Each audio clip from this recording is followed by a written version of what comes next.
Tech first ഇവിടെ നടക്കുന്ന എല്ലാ ഇവൻറ്റ്സും മാക്സിമം നിങ്ങളടുത്ത് എത്തിക്കാൻ നോക്കാം.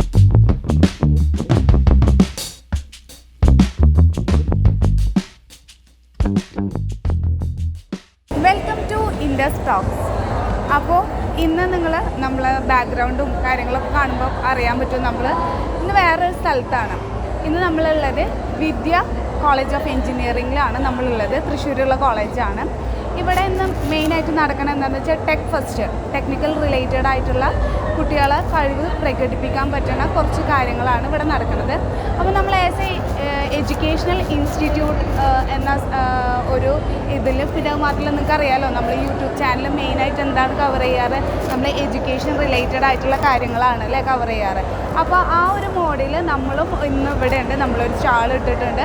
നമ്മൾ സ്റ്റാളിൻ്റെ ഡീറ്റെയിൽസും കാര്യങ്ങളൊക്കെ നിങ്ങൾക്ക് ഷെയർ ചെയ്ത് തരാം. അതുപോലെ ഇവിടെ നടക്കുന്ന എല്ലാ ഇവൻറ്റ്സും മാക്സിമം നിങ്ങളടുത്ത് എത്തിക്കാൻ നോക്കാം. അപ്പോൾ ഇതൊരു വെറൈറ്റി വീഡിയോ ആയിരിക്കും. നിങ്ങൾക്ക് എല്ലാവർക്കും വളരെ ഉപകാരപ്പെടുന്നതും ചെറിയ കുട്ടികൾക്കായാലും വലിയ കുട്ടികൾക്കായാലും നിങ്ങൾക്ക് എഡ്യൂക്കേഷൻ റിലേറ്റഡ് ആയിട്ട് മനസ്സിലാക്കാനും നിങ്ങളെ കഴിവുകൾ പുറത്തെടുപ്പിക്കാൻ പറ്റുന്ന ഒരു യഥാർത്ഥ ഒരു ഇവൻ്റാണ് ഈ ടെക് ഫെസ്റ്റ് എന്ന് പറയുന്നത്. അപ്പോൾ നമ്മളൊപ്പം തന്നെ നിങ്ങളും എല്ലാം എൻജോയ് ചെയ്യുക. മാക്സിമം നിങ്ങളിലേക്ക് നമ്മളെല്ലാം എത്തിക്കുന്നതാണ്.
ഒരു ട്രെയിനും സഞ്ചരിക്കാൻ സാധിക്കില്ല.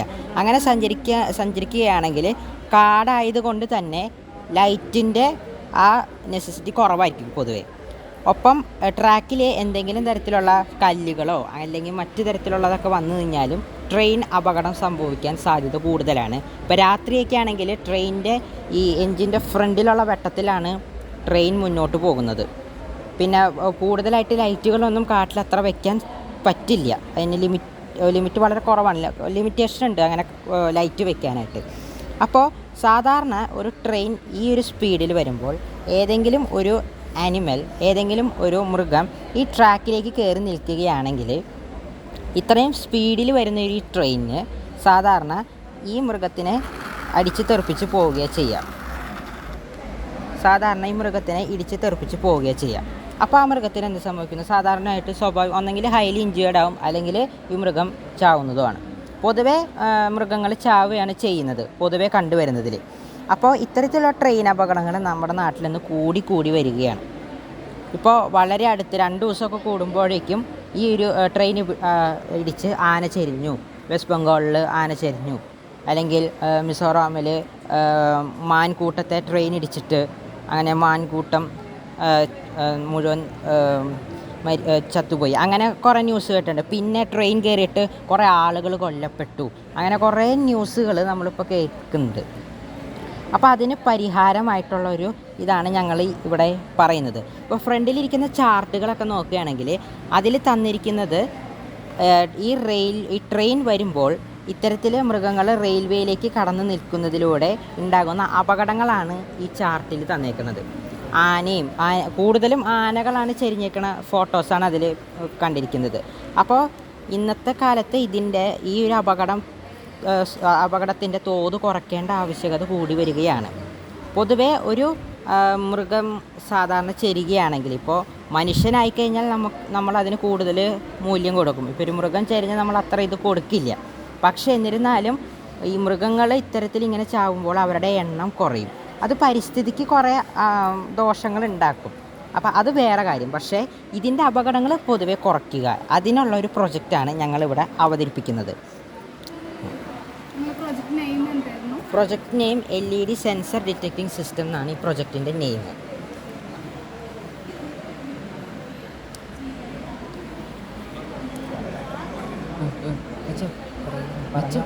അപ്പോൾ എന്താ സംഭവം വെച്ചാൽ ഈ ലേസർ ഇവിടെ പോയിട്ട് പതിക്കുമ്പോൾ എന്നിട്ട് ഇവിടെ ഒരു സെൻസിങ് സിസ്റ്റം ഉണ്ടാവും. ഈ മൃഗം ഇവിടെ വന്ന് നിൽക്കുമ്പോൾ അത് ബ്ലോക്കായിട്ട് അവിടെ ഒരു റെഡ് സിഗ്നൽ എത്തും. അത് ഈ ട്രെയിനിൻ്റെ ഡ്രൈവർക്ക് അതൊരു സിഗ്നലായിട്ട് കിട്ടുകയും ചെയ്യും.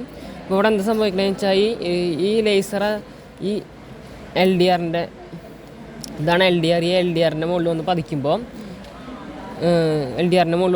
ഇവിടെ ഒരു 100 റെസിസ്റ്റൻസ് ഉണ്ടാവും. 100 ഓം റെസിസ്റ്റൻസ് ഉണ്ടാവും. അപ്പോൾ ഇവിടെ ട്രാൻസിസ്റ്ററിന് ഷോർട്ട് സർക്യൂട്ട് ഉണ്ടായിട്ട് ഈ സർക്യൂട്ട് തന്നെ ഓഫായിട്ട് ഇവിടെ ഈ LED കെടും. അത് കഴിഞ്ഞിട്ട് ഇവിടെ ഒരു മൃഗം വരുമ്പോൾ ഈ പാത്ത് ഒബ്സ്ട്രക്റ്റായിട്ട് ഈ സർക്യൂട്ട് വീണ്ടും ഓണായിട്ട് ഈ LED കത്തുന്നു. ഇതാണ്. അതായത് ഈ മൃഗം ഇവിടെ വന്ന് നിൽക്കും. അപ്പോൾ സാധാരണ ലൈറ്റ് ഇങ്ങനെ സ്ട്രെയിറ്റ് ആയിട്ടാണല്ലോ പാസ് ചെയ്യുക. ഡയറക്റ്റ് വന്നിട്ട് ഈ LDRലേക്ക് തട്ടും. അങ്ങനെ തട്ടുമ്പോൾ സർക്യൂട്ട് ഓഫ് ആവുന്ന കാര്യം പറഞ്ഞു. അപ്പോൾ ഇങ്ങനെ ഒരു മൃഗം വന്നിട്ട് ഇവിടെ നിൽക്കുകയാണെങ്കിൽ ഈ LED റേസ് ബ്ലോക്ക് ചെയ്യുക. കാരണം ലൈറ്റിന് ട്രാൻസ്പെറൻറ്റിലൂടെ കടത്തിവിടാനേ പറ്റുള്ളൂ. ഇങ്ങനത്തെ ഒരു ഒബ്ജക്റ്റ് ഇവിടെ വന്ന് നിന്ന് കടത്തിവിടാൻ പറ്റില്ല. അങ്ങനെ വരുമ്പോൾ ഇവിടെ ഈ സർക്യൂട്ട് വീണ്ടും ഓൺ ആവുകയും ചെയ്യുക. അപ്പോൾ ആ റെഡ് ലൈറ്റ് കത്തും. ഈ റെഡ് ലൈറ്റ് എന്ന് പറയുന്നത് അപകടത്തിൻ്റെ കളറാണ് ഈ റെഡ്. അപ്പോൾ ആ റെഡ് സിഗ്നൽ ഉടൻ തന്നെ ഈ എൻജിൻ്റെ അകത്തിരിക്കുന്ന എൻജിൻ ഡ്രൈവർക്ക് അല്ലെങ്കിൽ ലോക്കോ പൈലറ്റിന് ഇത് ഒരു മെസ്സേജായിട്ട് കിട്ടുകയും ഈ ട്രെയിനിൻ്റെ വേഗത ലോക്കോ പൈലറ്റിന് നിയന്ത്രിക്കുകയും ഒപ്പം ആ മൃഗം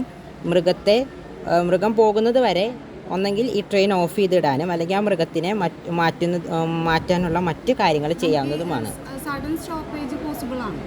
സഡൻ സ്റ്റോപ്പേജ് പോസിബിൾ അല്ല. കാരണം ഇത്ര അടുത്ത് വന്നൊരു മൃഗം ഇങ്ങനെ നിൽക്കുകയാണെങ്കിൽ സാധാരണ ഇവിടെ ഇത് ഇടിച്ച് പോവുകയും ചെയ്യുന്നത് ഞാൻ നേരത്തെ കാണിച്ചല്ലോ. അപ്പോൾ പെട്ടെന്നൊരു സഡൻ ബ്രേക്ക് ഇട്ട് കഴിഞ്ഞാൽ ട്രെയിനിനുണ്ടാകുന്ന ഒരു പ്രഷർ അല്ലെങ്കിൽ ആ ഒരു പെട്ടെന്നുള്ളൊരു ഫോഴ്സ് ബ്രേക്ക് ഇടുമ്പോൾ ചെയ്യാം. അപ്പോൾ ട്രെയിനിനും അവിടെ അതിൻ്റെ അകത്തിരിക്കുന്ന ആളുകൾക്കും ഗുഡ്സിനൊക്കെ അപകടം ഉണ്ടാകുന്നു. അപ്പോൾ അത് നമുക്ക് പോസിബിൾ അല്ല സഡൻ ബ്രേക്ക് ഇടുക എന്ന് പറയുന്നത്. മറിച്ച് ഇങ്ങനെ ഒരു സിസ്റ്റം ഉണ്ടെങ്കിൽ ആ മൃഗത്തിൻ്റെ ജീവനും ഒപ്പം ട്രെയിനിൽ അകത്തിരിക്കുന്ന ആളുകളുടെ ജീവനും നമുക്ക് രക്ഷിക്കാൻ സാധിക്കും. അപ്പോൾ ഇത് ഇപ്പോൾ ഇന്ത്യയിൽ നിലവിൽ വന്നിട്ടില്ല. കാരണം ഇത് കുറേ ലിമിറ്റേഷൻസ് ഉണ്ട്. നമുക്കിതിപ്പോൾ എല്ലായിടത്തും വയ്ക്കാൻ പറ്റില്ല. നമുക്ക് മൃഗങ്ങൾ പൊതുവെ ഇറങ്ങുന്ന ഒരു സ്ഥലമുണ്ട്. ആ സ്ഥലങ്ങൾ നമുക്ക് ലൊക്കേറ്റ് ചെയ്തിട്ട് അതിപ്പോൾ പുഴയുടെ അടുത്തൊക്കെ ആയിരിക്കും, വെള്ളം കുടിക്കാനായിട്ടൊക്കെ ആയിരിക്കും മൃഗങ്ങൾ പൊതുവെ ഇങ്ങോട്ട് ഇറങ്ങി വരിക. അപ്പോൾ ആ പുഴയുടെ അടുത്തുകൂടെ വല്ല റെയിൽവേ ക്രോസ് പോകുന്നുണ്ടെങ്കിൽ അവിടെ ഈ സിസ്റ്റം വയ്ക്കാം. പിന്നെ സാധാരണയായിട്ട് മൃഗങ്ങൾ ഇറങ്ങുന്ന ഒരു സ്ഥലം അവിടെ ഉള്ള നാട്ടുകാർക്കും ഫോറസ്റ്റ് ഡിപ്പാർട്ട്മെൻറ്റിനും ട്രൈബ്സിനൊക്കെ അറിയാമല്ലോ. അപ്പോൾ അവിടെയും ഈ സെൻസർ സിസ്റ്റം വയ്ക്കാം. അപ്പോൾ അത്തരത്തിൽ നമ്മുടെ ഈ മൃഗങ്ങൾക്ക് ഉണ്ടാകുന്ന ഇത്തരത്തിലുള്ള ആക്സിഡൻറ്റ്സ് പൊതുവെ നമുക്ക് കുറയ്ക്കാൻ സാധിക്കും ഈ ഒരു പ്രൊജക്റ്റിലൂടെ. അപ്പോൾ ഈ പ്രൊജക്റ്റ് ഞങ്ങൾ വരുന്ന ഭാവിക്ക് വേണ്ടിയിട്ടാണ് ഈ പ്രൊജക്റ്റ് ഞങ്ങളിവിടെ അവതരിപ്പിക്കുന്നത്. Thank you. ഓക്കെ. അപ്പോൾ നിങ്ങൾക്ക് ഇങ്ങനൊരു ആശയം ഇപ്പോൾ ആരെ മൈൻഡിലാണ് ഇപ്പോൾ നിങ്ങളെല്ലാവരും കൂടി ഒരുമിച്ച് ഇത് ഇന്നോവേറ്റ് ചെയ്തതാണോ അതോ ആരെ മൈൻഡിലാണ് ഇത് ഫസ്റ്റിൽ ഇങ്ങനൊരു ആശയം മുന്നോട്ട് വന്നത്? ഫസ്റ്റ് മൈൻഡിൽ ഇവനാണ് ഇത് ശരിക്കും ഈ ഒരു ആശയം ഡെവലപ്പ് ചെയ്തത്. മോനെ എത്രാം ക്ലാസ്സിലാണ് പഠിക്കുന്നത്? 10ൽ. ഞങ്ങളൊക്കെ 10th. എല്ലാവരും 10th തന്നെയാണ്. ഓക്കെ. അപ്പോൾ ഇത് ഇംപ്ലിമെൻ്റ് ചെയ്യാൻ നിങ്ങൾ ആരൊക്കെയാണ് സഹായിച്ചിട്ടുണ്ടായിരുന്നത്? സ്കൂളിൽ ടീച്ചേഴ്സും കാര്യങ്ങളൊക്കെ? ഇല്ല, ഞങ്ങൾ 5 പേരും കൂടി ചേർന്നിട്ടാണ് ഇത് സെറ്റപ്പ്. അപ്പോൾ ഇതിൻ്റെ പ്രാക്ടിക്കൽ സൈഡ് ഇപ്പോൾ ഈ റെസിസ്റ്റേഴ്സും അതിൻ്റെ കാര്യങ്ങളും ഇലക്ട്രോണിക്സ് പരമായിട്ടുള്ള കാര്യങ്ങളൊക്കെ എങ്ങനെയാണ് നിങ്ങൾ ഇതിൻ്റെ ചിപ്പും കാര്യങ്ങളൊക്കെ എടുക്കണതിലൊക്കെ നിങ്ങൾക്ക് ആരാണ് ഒരു ഐഡിയ തന്നത്? നിങ്ങൾ ഒറ്റയ്ക്ക് തന്നെ ആയിരുന്നോ? ഇവനാണ് ഇതിൻ്റെയൊക്കെ ടെക്നിക്കൽ സൈഡ് ഇവനാണ് ചെയ്തത്. ഇത് ഇവനാണ് ഇതിൻ്റെ ഐഡിയ മുന്നോട്ട് വെച്ചത്, ഇങ്ങനത്തെ ഒരു സിസ്റ്റത്തിൻ്റെ. ഞങ്ങൾ പല പ്രൊജക്റ്റും നോക്കി, പക്ഷേ ബെറ്റർ കുറച്ചും കൂടി ഇതാണെന്ന് ഞങ്ങൾക്ക് മനസ്സിലായപ്പോൾ ഞങ്ങൾ ഈ ഒരു പ്രൊജക്റ്റ് മുന്നോട്ട് എടുത്തു. അപ്പോൾ നിങ്ങൾക്ക് ഇനിയിപ്പോൾ ഭാവിയിൽ അത് മുന്നോട്ട് വരട്ടെ, നല്ലൊരു ആശയമാണ്. അതുപോലെ തന്നെ നിങ്ങൾക്ക് ഇനിയിപ്പോൾ ഇതിൻ്റെ ഭാവി പരമായിട്ടുള്ള ഹെൽപ്പിന് ഇപ്പോൾ നമ്മൾ വീഡിയോ കണ്ടിട്ടോ ആരെങ്കിലുമൊക്കെ ഇത് എങ്ങനെയാണ് ഭാവിയിൽ മുന്നോട്ട് പോകാൻ, ഇതിനെ കുറച്ച് ലിമിറ്റേഷൻസ് പറഞ്ഞല്ലോ. വേറെ എവിടെയെങ്കിലും നമ്മളെ പോയിന്റ് ഇല്ലാത്ത എവിടെയെങ്കിലും മൃഗം വന്ന് നിൽക്കുകയെന്ന് വെച്ചാൽ അത് പോസിബിൾ ആയിട്ടുള്ള കാര്യമല്ല. അപ്പോൾ അതിനൊക്കെ ഓക്കെ, നിങ്ങൾ നിങ്ങളെ ഒരു ലെവൽ വെച്ചിട്ട് നിങ്ങൾ ഈ ചെയ്തൊരു വലിയൊരു ഐഡിയ ആണ്. 10th ലെവൽ എന്നൊക്കെ പറയുമ്പോൾ നിങ്ങൾക്ക് ഈ വന്നത് നിങ്ങളെ മൈൻഡിൽ വന്നതെന്ന് പറഞ്ഞാൽ ഒരു വലിയൊരു ഐഡിയ ആണ്. അപ്പോൾ നമ്മളായാലും നമ്മൾ യൂട്യൂബ് ചാനൽ കുറേ പേര് കാണാറുള്ളതാണ്.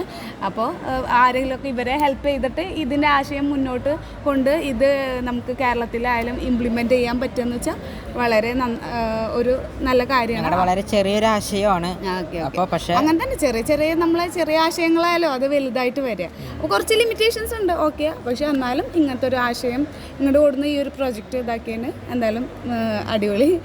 അപ്പോൾ ഭാവിയിലും ഇങ്ങനത്തെ നിങ്ങൾക്ക് ഇന്നോവേഷൻസ് ഉണ്ടായിട്ട് നിങ്ങൾക്ക് ഒരു വലിയ ലെവലിലൊക്കെ പ്രൊജക്റ്റും ഇതൊക്കെ സബ്മിറ്റ് ചെയ്യാനും ഇൻ്റർനാഷണൽ ലെവലിലായാലും സ്റ്റേറ്റ് ലെവലിലായാലും ഒക്കെ പറ്റട്ടെ എന്ന് പ്രാർത്ഥിക്കണം. അപ്പോൾ ഓക്കെ, താങ്ക് യു.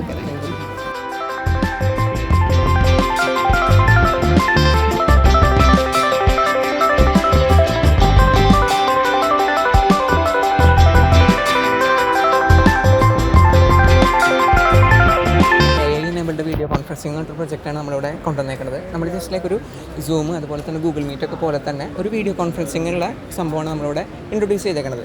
അപ്പോൾ എന്ന് പറഞ്ഞു കഴിഞ്ഞാൽ നമ്മൾ സാധാരണ നമ്മളിപ്പോൾ ഒരു വീഡിയോ കോൺഫറൻസിങ് ആണെങ്കിൽ ഇപ്പോൾ നമ്മൾ ഗൂഗിൾ മീറ്റിലൊക്കെ ജാം ബോർഡ് അതുപോലെ തന്നെ സ്പെസിഫിക്കേഷൻസ് നമ്മൾ ഓൾറെഡി കണ്ടിട്ടുണ്ടാവും. ജാം ബോർഡൊക്കെ എന്ന് പറഞ്ഞു കഴിഞ്ഞാൽ ജസ്റ്റ് ആ ഒരു ഇൻട്രാക്ഷൻ കുറവായിരിക്കും. ജസ്റ്റ് ടീച്ചർ എവിടെ ഉണ്ടോ അങ്ങനത്തെ ഒരു ഇതില്ല, ജസ്റ്റ് ആ ഒരു ജാം ബോർഡ് നമുക്ക് വിസിബിൾ ആയിരിക്കും, അതിൽ കാര്യങ്ങളൊക്കെ ചെയ്യാൻ പറ്റും. അപ്പോൾ ജാം ബോർഡൊക്കെ പോലെ തന്നെ അപ്പോൾ ഇവിടെ നമ്മൾ ഇൻട്രൊഡ്യൂസ് ചെയ്തേക്കണമെന്ന് പറഞ്ഞു കഴിഞ്ഞാൽ നമ്മുടെ വീഡിയോ കോൺഫറൻസിങ്ങിൽ 2 കാര്യങ്ങളാണ് നമ്മൾ മെയിനായിട്ട് ചെയ്തേക്കുന്നത്. ഒന്നെന്ന് പറഞ്ഞു കഴിഞ്ഞാൽ നമ്മൾ ഇവിടെ എയർ റൈറ്റിംഗ് കൊണ്ടുവന്നിട്ടുണ്ട്. അപ്പോൾ എയർ റൈറ്റിംഗ് അതുപോലെ തന്നെ നമ്മൾ ഹാൻഡ് കസ്റ്റർ കൺട്രോളിംഗ് മറ്റ് സിസ്റ്റം കൺട്രോളിംഗ് മറ്റ് 2 കാര്യങ്ങളാണ് നമ്മൾ മെയിനായിട്ട് കൊണ്ടുവന്നിട്ടുള്ളത്. അപ്പോൾ അത് യൂസ് ചെയ്ത് എയർ റൈറ്റിംഗ് എന്ന് പറഞ്ഞു കഴിഞ്ഞാൽ എയർ റൈറ്റിംഗ് എന്ന് പറഞ്ഞു കഴിഞ്ഞാൽ നമുക്കിപ്പോൾ ആ ഒരു ജാം ബോർഡിൻ്റെ കാര്യം പറഞ്ഞല്ലോ. അപ്പോൾ ഇതെന്ന് പറഞ്ഞാൽ ഡയറക്റ്റ് നമുക്ക് സ്റ്റുഡൻസ് അല്ലെങ്കിൽ ഇപ്പോൾ ഇതിലുള്ള ആരാണോ ഈ മീറ്റിൽ ജോയിൻ ചെയ്തിട്ടുള്ള അവർക്ക് കമ്മ്യൂണിക്കേറ്റ് ചെയ്യാൻ വേണ്ടിയിട്ട് നമ്മൾ ഡയറക്റ്റ് നമ്മുടെ ഹാൻഡ് വെച്ചിട്ട് തന്നെ മൊത്തം റൈറ്റിംഗ് അതുപോലെ തന്നെ ഡ്രോയിങ് അങ്ങനെയുള്ള എല്ലാ കാര്യങ്ങളും നമുക്ക് ഈ ഒരു സിംഗിൾ ഹാൻഡ് വെച്ചിട്ട് തന്നെ സ്റ്റുഡൻസായിട്ട് അല്ലെങ്കിൽ ഇതിൽ ആരാണോ ജോയിൻ ആയിട്ടുള്ള അവരായിട്ട് കമ്മ്യൂണിക്കേറ്റ് ചെയ്യാൻ പറ്റും. അതായത് കാണിച്ചു തരാം. വൈറ്റ് ബോർഡ് യൂസ് ചെയ്യുന്ന പോലെയല്ല, ഇത് ശരിക്കും നമുക്ക് ആ മൊത്തം സ്ക്രീനിൽ നമ്മളെ തന്നെയായിരിക്കും ക്ലാസ് എടുക്കുന്ന ആരാണോ, ഇപ്പോൾ ഞാനാണ് ക്ലാസ് എടുക്കുന്നതെങ്കിൽ എന്നെ എനിക്ക് കാണാൻ പറ്റുക. അപ്പോൾ ആ മൊത്തം സ്ക്രീനിൽ ഇപ്പോൾ ഇങ്ങനൊരു ഇൻ്റർഫേസ് ആയിരിക്കും ഉണ്ടാവുക.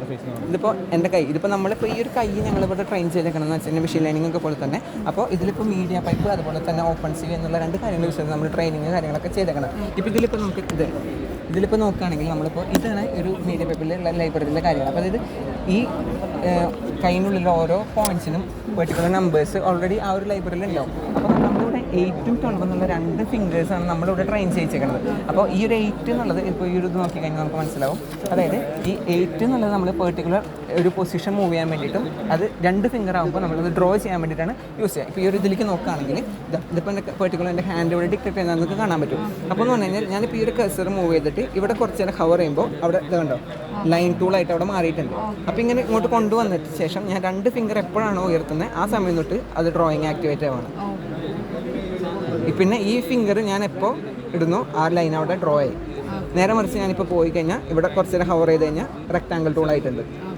റിട്ടേൺ വന്നു, അതിന് ശേഷം ഞാൻ എന്ത് ചെയ്യുന്നു ആ ഒരു സെക്കൻഡ് ഫിംഗർ ഓപ്പൺ ചെയ്യുമ്പോൾ തൊട്ട് എനിക്ക് റെക്ടാങ്കിൾ വരയ്ക്കാൻ പറ്റും. അങ്ങനെ ഇപ്പോൾ നമ്മളിപ്പോൾ ഒരു ക്ലാസ് എടുക്കുമ്പോൾ നമ്മൾ പെർട്ടിക്കുലറായിട്ട് ഒരു സർക്കിൾ ടൂളായി. അപ്പോൾ ഇപ്പോൾ സർക്കിൾ വരച്ചു, ക്ലോസ് ചെയ്തു. അതിന് ശേഷം നമുക്ക് അതിൻ്റെ റേഡിയസ് ഒക്കെ പറയുകയാണെങ്കിൽ ഇപ്പോൾ ഇവിടെ കൊണ്ടുവന്നു, ഇവിടെ തൊട്ടിട്ട് ഇവിടെ വരെയാണ് അതിൻ്റെ റേഡിയസ് എന്നൊക്കെ കാണിച്ച് ഈസി ആയിട്ട് നമുക്ക് ക്ലാസ് ഒക്കെ കൊടുത്തു. ഏറ്റവും ബേസ് ആയിട്ടുള്ളതാണ് നമ്മൾ ചെയ്തേക്കുന്നത്. അതായത് നമുക്ക് മേജർ ഇംപ്രൂവ്മെന്റ് ചെയ്ത് കഴിഞ്ഞാൽ നമുക്ക് ഫുൾ സംഭവം, അതായത് കീബോർഡ് ആണെങ്കിൽ നമുക്ക് ഹാൻഡ് ഗസ്റ്റ് ഉപയോഗിച്ച് നമുക്ക് കൺട്രോൾ ചെയ്യാൻ പറ്റും.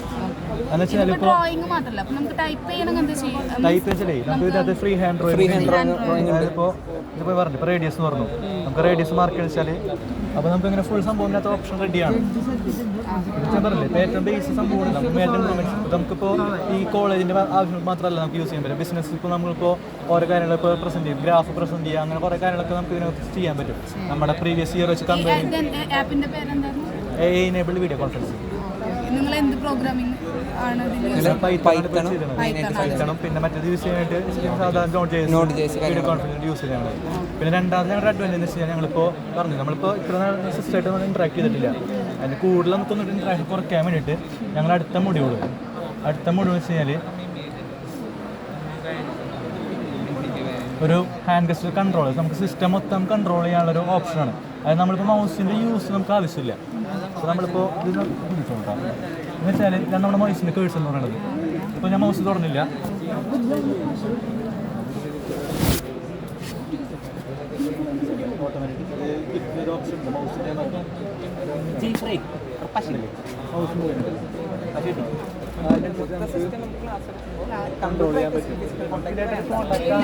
മൊത്തം കാര്യങ്ങൾ നമുക്ക് നമ്മുടെ വരുന്നത് യൂണിവേഴ്സൽ എഞ്ചിനീയറിംഗ് കോളേജ്. നിങ്ങളെ ഇന്നോവേഷൻ ആയിരുന്നോ അതോ ഞങ്ങളുടെ ഇന്നോവേഷൻ ഐഡിയ നിങ്ങളെ അതെ അതെ അതെ.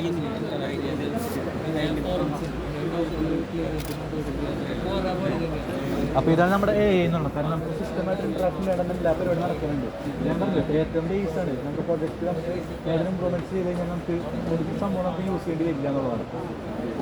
ഇതിപ്പോൾ നിങ്ങൾ ഇംപ്ലിമെന്റ് ചെയ്യാൻ ഉദ്ദേശിക്കുന്നത് പറഞ്ഞല്ലോ. ഇപ്പോൾ നമുക്കിപ്പോൾ ബിസിനസ് ആവശ്യങ്ങൾക്ക് വരെ നമുക്ക് ഈ റേറ്റിംഗ് നമ്മൾ യൂസ് ചെയ്യാം. നമുക്കിപ്പോൾ ഞാൻ പ്രീവിയസ് ഇയർ നമ്മളിപ്പോൾ കമ്പാരിസൺ കുറേ നടത്തുന്നതാണ്. അത് ആ സമയത്തായാലും നമ്മൾ സാധാരണ ഇപ്പോൾ കണ്ടന്റ് പ്രൊജക്ട് യൂസ് ചെയ്താണ് ഇപ്പോൾ ചെയ്യുന്നത്. അതൊന്നും ആവശ്യമില്ലാണ്ട് നമുക്ക് വേണമെങ്കിൽ നമുക്ക് ഈ സംഭവം റേറ്റിംഗ് ഉപയോഗിച്ച് നമുക്ക് എല്ലാം ചെയ്യാൻ പറ്റും. നിങ്ങൾ CS ഏത് ഇയർ ഫൈനൽ ഇയർ നിങ്ങളെ മെയിൻ പ്രോജക്റ്റ് ആണോ? പ്രോജക്റ്റ് പ്രസന്റേഷൻ കഴിഞ്ഞോ? നോർമൽ കോളേജ് ഇല്ല ഫൈനലില്ല പൈത്തൺ പ്രോഗ്രാമിംഗ്. അപ്പോൾ ഈ പ്രോഗ്രാംസ് ഒക്കെ വരുമ്പോൾ ക്ലിയർ ചെയ്യാനൊക്കെ ഓൾറെഡി എന്തായാലും എറേഴ്സ് കാണിക്കുക. ആ എറർ സോൾവ് ചെയ്യാൻ നോക്കി അത് ഒരുമിച്ച് ഒരു വീഡിയോ കോൺഫറൻസും ഇറക്കിയ കൂടി മിക്സ് ചെയ്യാനായിരുന്നു ഒരു കോംപ്ലിക്കേഷൻ. അത് നമ്മളിപ്പോൾ ഒരു നോട്ട് ജേഴ്സിൽ ഒരു സ്പോൺ പ്രോസസ് ഇൻറ്റിഗ്രേറ്റ് ചെയ്യാനൊരു ഞങ്ങൾക്ക് ടാസ്ക് ആയിരുന്നു. കാരണം വീഡിയോ കോൺഫറൻസും ഒരു അത് നോട്ട് ജേഴ്സ് പ്രോജക്റ്റാണ്. ഇത് വേറെ പ്രോഗ്രാം ലാംഗ്വേജ് ആയിരുന്നു. ഇത് രണ്ടും കൂടി ഇൻറ്റിഗ്രേറ്റ് അതായത് ഏറ്റവും ബെസ്റ്റ് ഓപ്പൺ സി പ്രോജക്റ്റ് അല്ലെങ്കിൽ ക്ലാസിഫിക്കേഷൻ പ്രോജക്റ്റിന് ഏറ്റവും മെഷീൻ ലേണിംഗ് ഏറ്റവും ബെസ്റ്റ് ലാംഗ്വേജ് പൈത്തൺ തന്നെയാണ്. കാരണം ഏറ്റവും ബെസ്റ്റ് അഡ്വാൻറ്റേജ് വെച്ച് കഴിഞ്ഞാൽ അതിൻ്റെ പ്രീ ട്രെയിൻഡ് ആയിട്ടുള്ള ഒരു ലൈബ്രറീസ് ആണ്. ഞങ്ങൾ പറഞ്ഞു ഇപ്പോൾ മീഡിയ പൈപ്പ് ഒറ്റ ലൈബ്രറി ഞങ്ങൾ യൂസ് ചെയ്തിട്ട് ഞങ്ങൾക്ക് ഇപ്പോൾ ആകെ ഒരു 200 ലൈൻ ഓഫ് കോഡ് ആകി സംഭവം ചെയ്യാൻ വന്നിട്ടുള്ളൂ. കാരണം അത്ര ലൈബ്രറീസ് ഓൾറെഡി പൈത്തണിൽ ട്രെയിൻഡ് ആണ്. ആ ഒരു ഇത് വെച്ച് നമുക്ക് അതുകൊണ്ട് മീഡിയ പൈപ്പ് സംഭവം ഇംപ്ലിമെൻറ്റ് ചെയ്യുമ്പോൾ നമുക്ക് കിട്ടുന്ന ഒരു കുറച്ച് സാധനങ്ങളാണത്. പിന്നെ നമുക്ക് വേണമെങ്കിൽ വളരെ വ്യത്യാസം കുറേ അധികമൊക്കെ ഉണ്ട്, കുറേ സംഭവമാണ്. അതൊക്കെ നമുക്ക് ഇതിനകത്ത് കൂടുതൽ വേണമെങ്കിൽ മെഷീൻ ലേണിംഗ് നമുക്ക് ഇംപ്ലിമെൻറ്റ് ചെയ്യാം. എന്ന് വെച്ച് കഴിഞ്ഞാൽ ഇപ്പോൾ തംസപ്പ് കാണിച്ച് കഴിഞ്ഞാണെങ്കിൽ സർക്കിൾ ഡ്രോ ചെയ്യിക്കാനാണ് അങ്ങനെ കാണിക്കാൻ പറ്റും. അതിലപ്പോൾ നമുക്ക് സിസ്റ്റത്തിൽ പെർഫോമൻസ് വേണം മെഷീൻ ലേണിങ്ങിൻ്റെ ഇത് കൂടുന്നതനുസരിച്ച്. അതപ്പോൾ മാക്സിമം ഒന്ന് കമ്പാറ്റബിൾ ആക്കി ചെയ്തു.